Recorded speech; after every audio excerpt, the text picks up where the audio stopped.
So firstly, going through the capital growth changes across the country, we can see over the last month been a bit of an uplift in Sydney, and a bit of a decline in Adelaide and Canberra.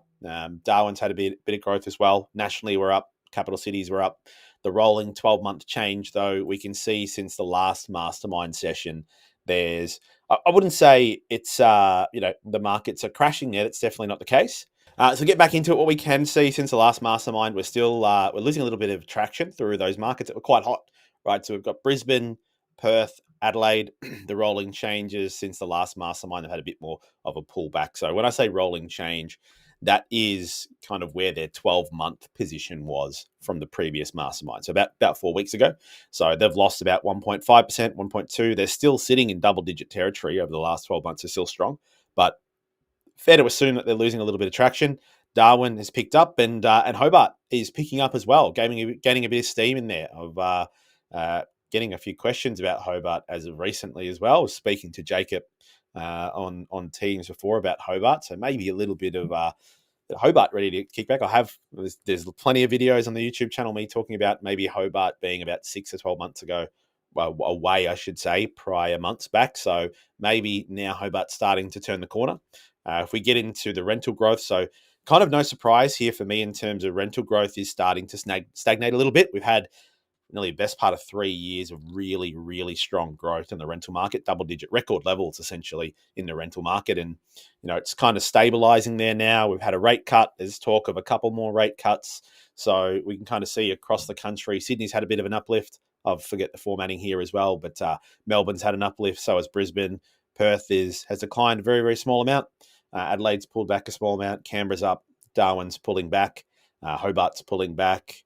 But if we look at kind of the rolling 12-month change, we're seeing a pretty, other than Sydney, kind of around that kind of 2.5% to 5% band across the country. So pretty normal. The national average is at 4%. Capital city average is at 2.5%. So steadying in the rents. And I guess the kind of key points that I see as we take away from that there is that firstly, rents are steadying, and that I guess shouldn't be really seen as alarm bells, because it's unrealistic to think that we're going to continue to get kind of 8, 9, 10, 11, 12% rental growth year on year on year. And that's just really more so a sign of we've got those really big changes come through.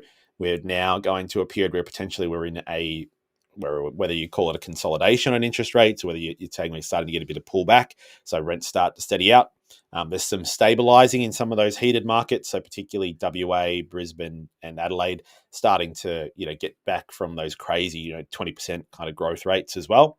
And there's maybe some new trends starting to emerge. Melbourne, Sydney, we saw Darwin, we saw Hobart in there as well. Not that we'd deem all of those locations investment grade or somewhere we would buy, but the trends are kind of showing there's a bit of a shift there as well. In terms of, I guess, where we're buying at the moment, because that's a question we get asked each and every day here at the Ripe House Business. So bit of a state breakdown. So I think if you follow the last session, there's not really been a huge change. There's been a little bit more of an uplift for Victoria. So 65% of our purchases now are happening in Victoria. We've got about 14% happening in Queensland, and pretty even amount of purchasing. I think there was 1 or 2 differences there between WA, New South Wales, and Tassie. Again, in Tasmania, we're only really buying in one market there, not in the Hobart market. And that, though it's 6% there, it's a relatively small area. So in terms of packing a punch pound for pound in terms of available properties and listings, still good representation. And there's just been the odd couple of purchases in South Australia as well. So really, really big emphasis on us from a business at the moment. We're buying quite heavily in Victorian market. The data's strong from there. It's increasing each and every month, getting clients coming in, requesting to be buying in Victoria as well.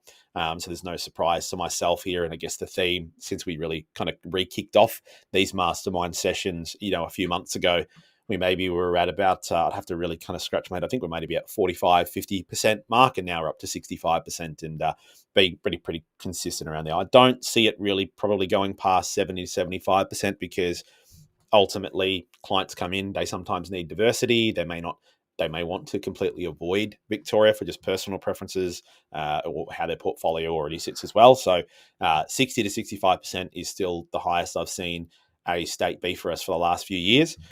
So really, really strong representation for Victoria in there. And then in terms of a bit of a summary, in terms of, I guess, the medians and what that looks like from the purchasing side. So the median price point is around that 550,000 mark, 546 to be exact. Median yield of 5%. So there's going to be plenty of properties that are below that 550 number, plenty of properties that are above that 550 number, and same on the yield side of things. The median build date is a 1980s build, so smack bang not on 80s, smack bang on 980 exactly. And I guess the big thing for us here is if you look, the golden rule of real estate is that land appreciates and homes depreciate over time. So, and that really is presenting strongly here in the type of asset we're buying. The average land size is 680 square meters. You are not going to your house and land packages these days and getting blocks really sliced up for you as the standard of 680 square meters. So we're buying properties, they're in good established locations, they've got solid infrastructure in place, but they've also got plenty of land backing them, which are going to hold them in good stead for not only now, but in the future years as well. So that's a bit of a wrap in terms of what we're doing at the moment.